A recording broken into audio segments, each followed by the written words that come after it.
Olá pessoal, e vamos nós para a nossa videoaula de número 26, falando agora sobre propriedades de limites de funções reais. Nós temos tratado nas últimas aulas, videoaulas, a respeito de limites de funções reais, tentando então entender o comportamento de uma função perto de um certo ponto que está no seu domínio ou é ponto de acumulação do seu domínio.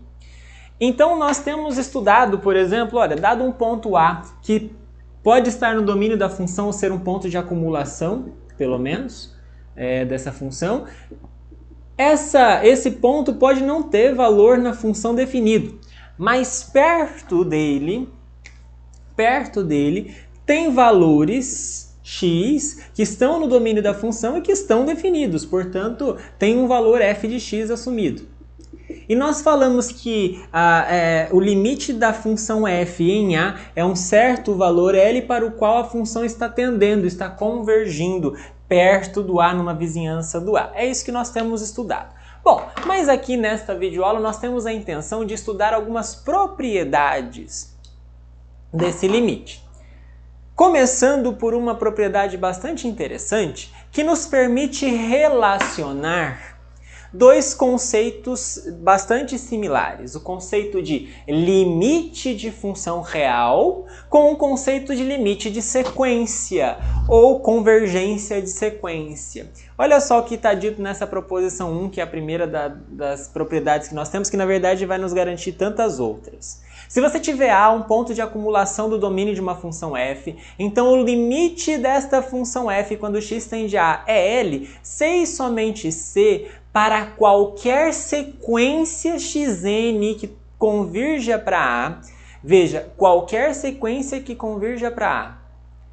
Desde que os pontos dessa sequência sejam distintos do A, estejam todos no domínio da função, ou seja, estão no domínio da função, mas não são o A, não posso colocar o A como sendo um dos pontos da sequência, então, se eu colocar o f para cima disso aqui, f de xn vai convergir para L.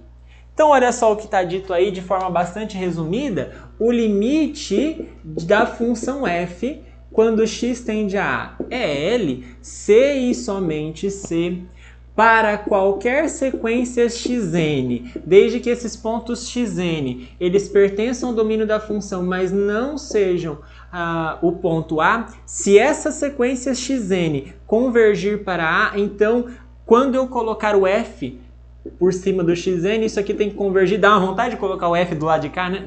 Não tem às vezes f de A, mas tem L. Xn converge para A, então f de xn converge para L. Isso daqui é o que está dito na proposição 1. Bastante bacana, porque nos garante um resultado que, com C e somente C, garante que o conceito de limite de função está, sim, associado com o conceito de limite de sequência. O limite de uma função quando x tende a L, se e somente se qualquer sequência de pontos que estão convergindo para A, então qualquer sequência de pontos que estão próximos aqui, essa sequência está próximo do A, mas não é o próprio A, não tem o A nessa sequência, se essa sequência converge para A, então o f dessa sequência converge para L, o f de xn converge para L. É isso que está dito aí. Tudo bem? Vamos demonstrar essa proposição, que a demonstração é também bacana, porque nos mostra como relacionar a definição desses dois conceitos, conceito de limite de função e conceito de limite de sequência. Nos mostra claramente como relacionar os dois. Por mais que seja uma definição um pouquinho rebuscada, até mesmo de notações e coisa do tipo. Vamos lá. Primeiro, como é um C e somente C, eu preciso fazer a ida e depois a volta. A ida eu vou assumir que o limite da função é L, quando x tende a A. E por definição de limite, qual que é a definição disso aqui? Para todo epsilon existe um delta tal que para qualquer x no domínio, se x menos a em módulo for maior do que zero e menor do que delta, então f de x menos L é menor do que epsilon. Ou seja, sempre que você tiver um ponto x, que a diferença com a é menor do que delta, e esse ponto é diferente do a, então a diferença do f de x para o L é menor do que epsilon. Ok? Essa é a definição de limite que nós vimos. Bom, agora nós vamos mostrar então o que nós queremos. Vamos pegar uma sequência xn de pontos que converge para A. Então pega xn, uma sequência de pontos que converge para A. O que essa sequência tem que ter? Além de convergir para A, ela tem que ser formada por pontos do domínio da função e não pode ter o ponto A como sendo um dos xn's. Ok? O que nós precisamos mostrar? Nós precisamos mostrar que se a gente colocar o f do lado de cá, isso aqui vai fazer aparecer o L do lado de lá. Tá certo? Ou seja, eu quero mostrar que f de xn converge para L. Então tem que pensar na definição de f de xn convergir para L. Tá certo? Bom, o fato dessa sequência xn convergir para A faz com que eu possa usar a definição de sequência para essa convergência. Dado qualquer epsilon, existe um n0 natural, tal que para qualquer n maior ou igual a n0, xn menos a é menor do que epsilon. Não é isso que a gente tem como definição de sequência? Só que aqui, como vale para qualquer epsilon, eu vou pegar o epsilon como sendo esse delta que apareceu aqui. Então, ó, não foi dado um epsilon qualquer, nós não pegamos um delta. Então, vamos pegar aqui o epsilon como sendo esse delta. Para esse delta vai existir um n0, tal que para todo n maior ou igual a n0, xn menos a em módulo é menor do que delta. Essa é a definição da convergência disso aqui. Para qualquer epsilon, eu peguei o delta em particular. Tudo bem? Agora, veja, xn menos a ser menor do que delta. Como os xn's todos são diferentes do a, então isso aqui é maior do que zero. Então isso aqui se enquadra exatamente aqui, ó. Se você trocar o x por xn, está exatamente enquadrado aqui. Então, o que essa informação nos diz? E o que isso nos implica? Nos implica que f de xn menos L módulo é menor do que epsilon. Agora, lê comigo, acompanha o cursor do meu mouse para você entender como é que ficou o fim da história. Olha, dado epsilon positivo, existe, pula para cá, ó, existe um n0 natural, tal que para todo n maior ou igual a n0, pula para cá agora, f de xn menos L em módulo é menor do que epsilon. Isso é exatamente a definição da convergência f de xn para L. Quer dizer, peguei um epsilon qualquer, fiz toda uma construção para mostrar que existe um n0, tal que para todo n maior ou igual a n0, f de xn menos L em módulo é menor do que epsilon. Ou seja, f de xn de fato converge para L. Bacana, né? Agora vamos para a recíproca, vamos para a volta disso aqui. Nós vamos assumir então que para qualquer sequência de pontos xn que convirja para A, desde que esses pontos estejam no domínio da função e não sejam o próprio A, então quando eu colocar o f aqui, tem que convergir para L do lado de cá. É isso aqui que está dito, para qualquer. Então essa é a nossa hipótese. Mas eu quero mostrar que com essa hipótese o limite da função é L quando x tende a A. Eu vou fazer por absurdo. Vou supor que o limite da função não é igual a L.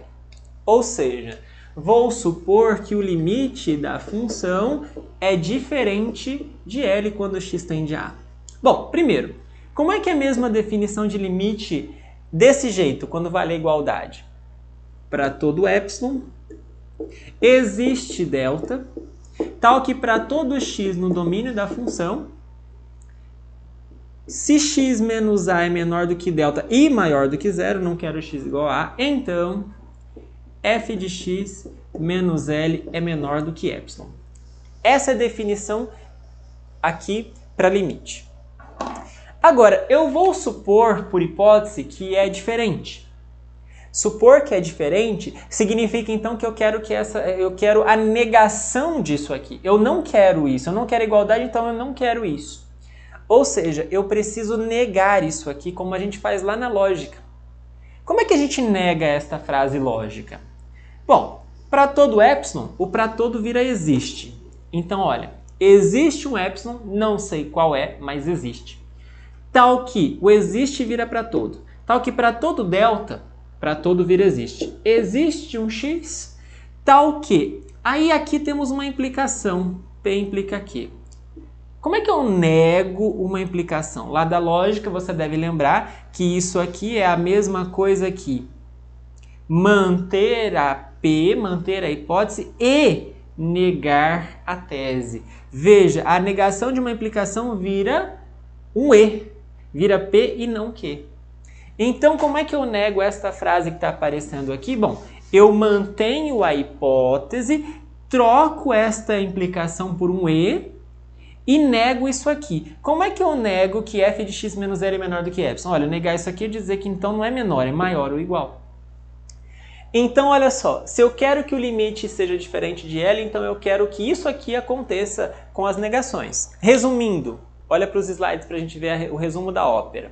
Existe um epsilon, não sei qual é, mas existe, tal que para todo delta positivo existe um x no domínio, de modo que o x menos a em módulo é maior do que zero e menor do que delta, mas o f de x menos L é maior ou igual a epsilon.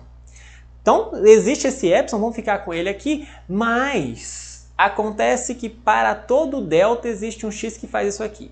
Se é para todo delta, então eu posso pegar delta do jeito que eu quiser. Em particular, para cada número natural, eu vou pegar a fração 1 sobre esse número natural, então 1 sobre n.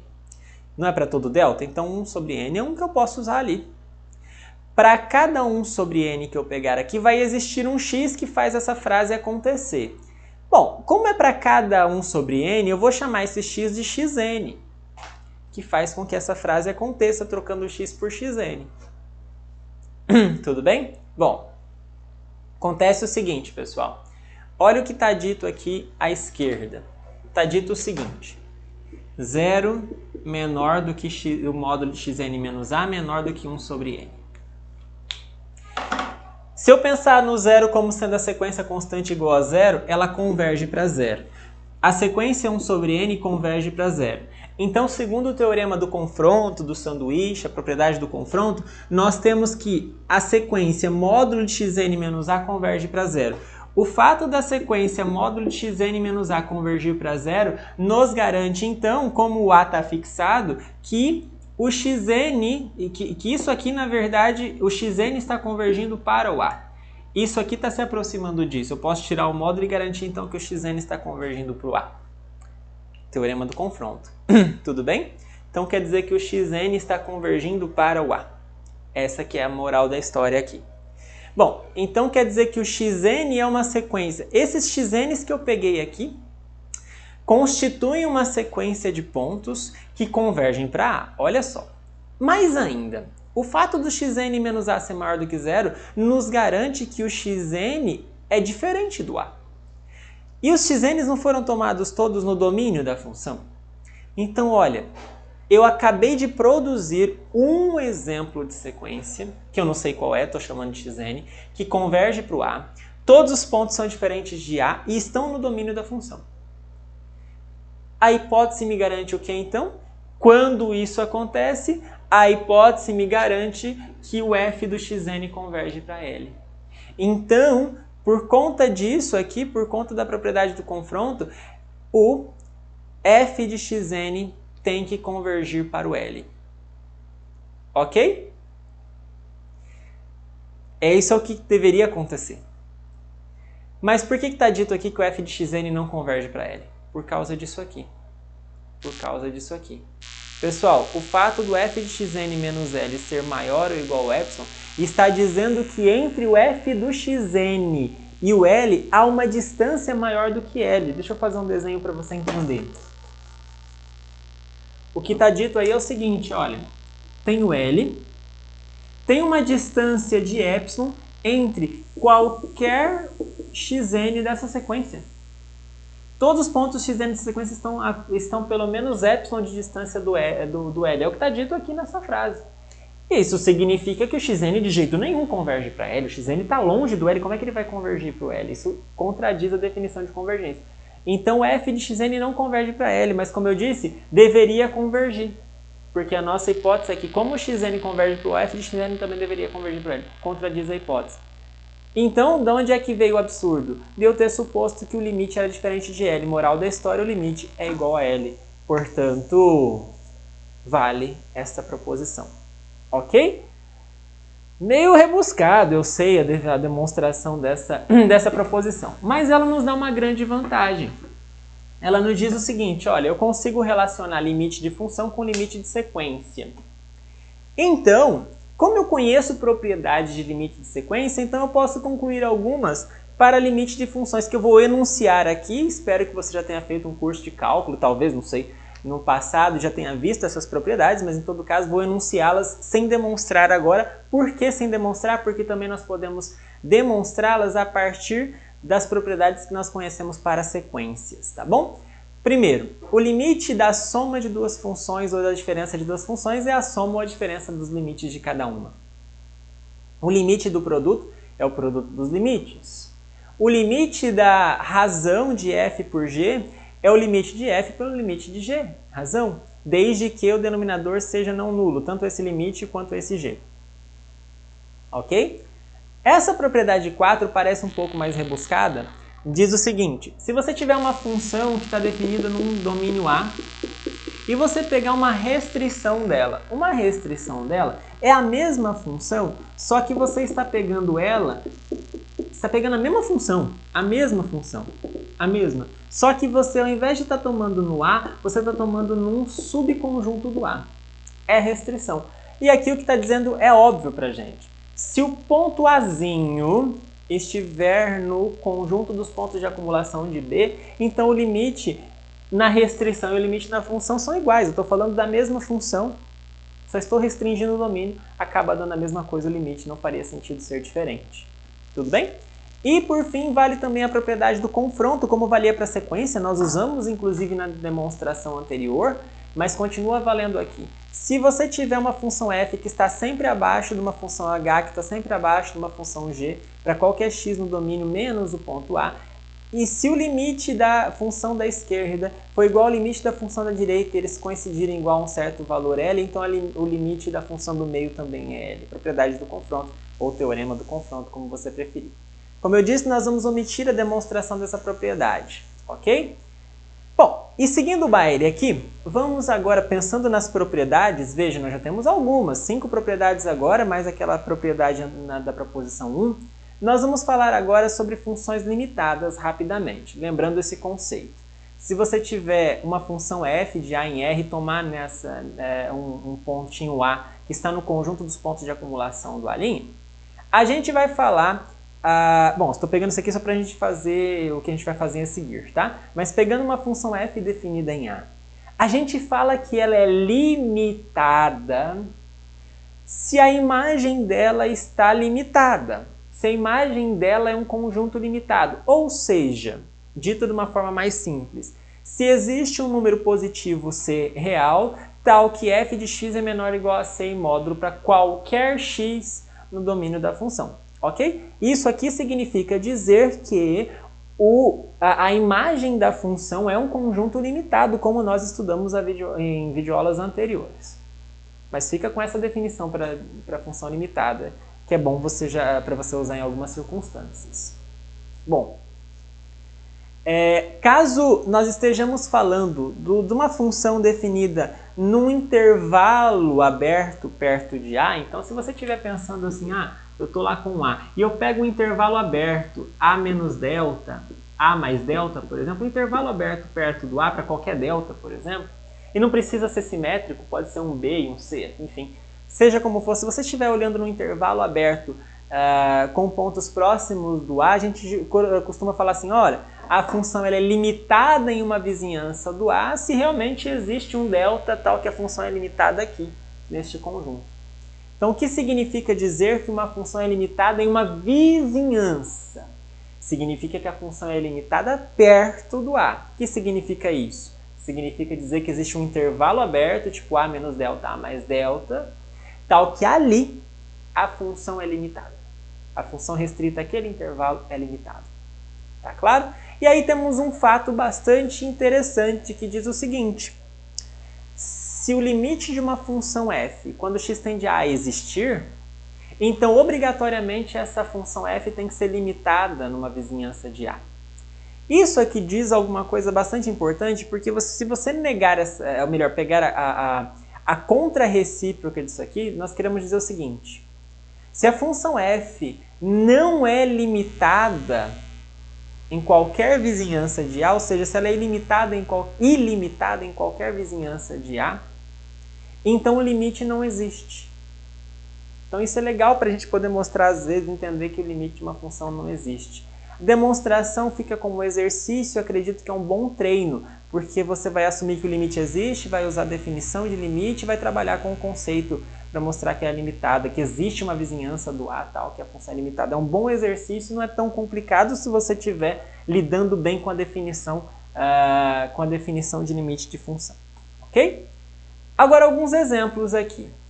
Essa função eu já tratei com ela em alguma videoaula anterior, é a função f de x igual a 1 sobre x. Essa função, ela tem um gráfico, se eu pegar, claro que eu preciso pegar pontos reais diferentes de zero. Essa função, ela tem um gráfico que faz assim, né? Ela busca o infinito, mas não... Ela busca o eixo y, mas não toca. Ela busca o eixo x, mas não toca. A mesma coisa aqui embaixo. Esse é o gráfico dessa função 1 sobre x. Bom,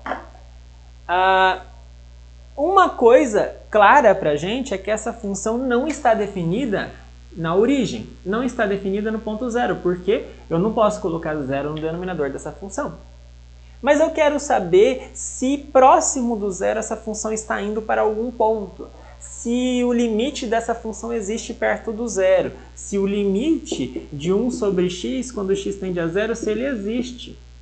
Será que ele existe? Bom, observe uma coisa.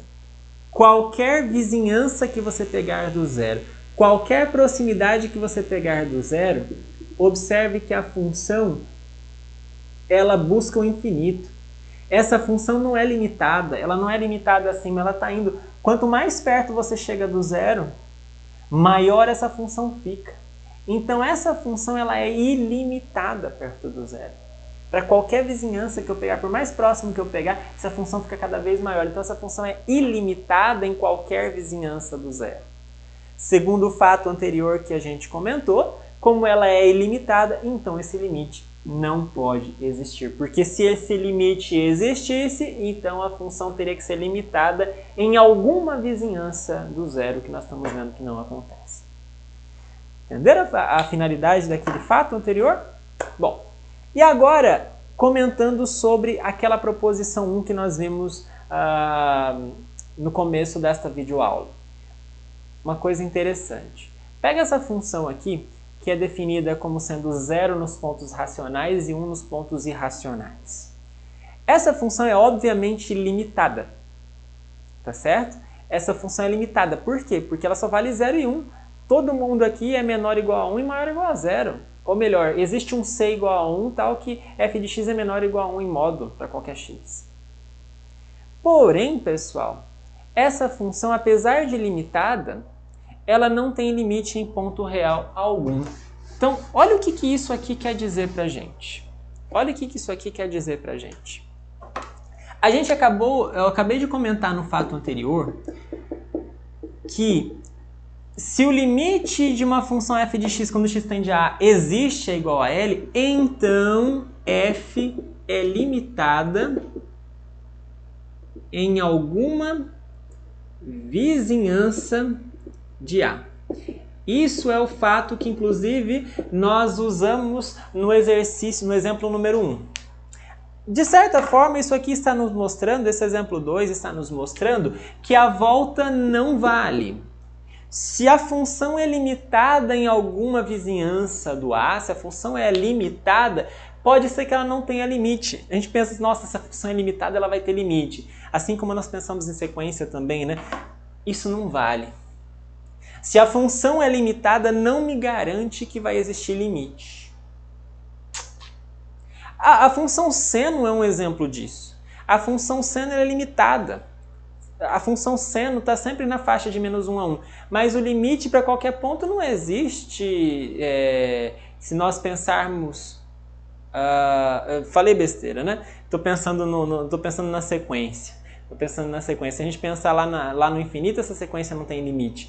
Né? Mas ela para um certo ponto, é claro que ela tem limite. Esquece o que eu falei. Mas essa a função seno não serve, mas essa aqui serve. Tá? Desculpa o erro aí. Essa função serve. Essa função ela é limitada, como eu disse para vocês, então é limitada em qualquer vizinhança do A em particular. Mas vamos ver que ela não tem limite real. Por que ela não tem limite real? Porque olha só. Pega a sequência xn dos pontos a menos 1 sobre n, ou seja, a menos 1, a menos meio, a menos 1 terço, a menos 1 quarto. Isso é uma sequência de pontos distintos do a, não é? E pega a sequência yn a menos 1 sobre raiz de Pn. Pn? O que é Pn? É o enésimo número primo. Então, quem que é o P1? P1 é o primeiro número primo, 2. Quem é o P2? É o 3, que é o segundo número primo. Quem é o P3? É o terceiro número primo, que é 5. P4 é 7, P5 é 11, assim por diante. Ok? Veja que essas duas sequências, xn e yn, são sequências que convergem para A. Tudo bem? Porque isso aqui está ficando próximo do zero, então isso aqui converge para A. E isso aqui também, quando você avança o P de N, o P de N vai até infinito, então isso aqui vai realmente dar zero. Então fica A menos zero vai dar A na convergência. Tanto xn quanto yn convergem para A. Porém, quando você pega a sequência do xn, a sequência do xn, pessoal, se você pegar o A como sendo um número racional, aqui está escrito real, mas se você pegar A como sendo um número racional, então isso aqui é um número racional. Então uma sequência de pontos racionais, que quando então você caça o f de xn aqui, isso tem que convergir para zero. E essa sequência aqui, com a racional, isso aqui tem que ser um número irracional. A raiz de número primo é sempre irracional. Então isso aqui é um número irracional. Então, esses pontos todos são irracionais, então essa daqui, quando você pega a função f de yn, isso acaba dando sempre 1, função constante igual a 1 converge para 1. Enquanto essa daqui é a função constante igual a 0, essa daqui acaba sendo a função constante igual a 1 quando você pega a f em cima dela. Então vejam, as duas sequências convergem para A, mas a função não converge para o mesmo número, como nós vimos pela proposição 1 que deveria acontecer. Se xn converge para A, então f de xn converge para L. F de xn converge para 0 e converge para 1, então não tem um L, portanto a conclusão é que o limite não existe. Ok, pessoal? E aqui fica uma última proposição. Essa aula acabou ficando um pouco mais longa, eu peço desculpas até por isso, mas é inevitável. Que você já deve conhecer. Se você tiver uma função f, cujo limite, quando x tende a A, é 0, e essa função g é limitada em alguma vizinhança de A, então a g não precisa nem ter limite, basta que ela seja limitada em alguma vizinhança de A. Então o limite de f de x vezes g de x, quando x tende a A, é 0 também. Essa demonstração é um bom exercício, recomendo que você tente fazer, lembrando que você conhece uma propriedade similar a essa para a convergência de sequências. E aí, em particular, claro que você sabe que o limite desta função que está aparecendo aqui, x seno de 1 sobre x, que isso daqui é 0. Por quê? Porque x é uma função que converge a 0 e seno é uma função limitada. Então isso aqui é 0 vezes uma limitada. Segundo a proposição 2 aqui, isso aqui tem que ser igual a 0. Tudo bem? Então com isso nós terminamos essa videoaula. Desejo a você bons estudos e até a próxima videoaula.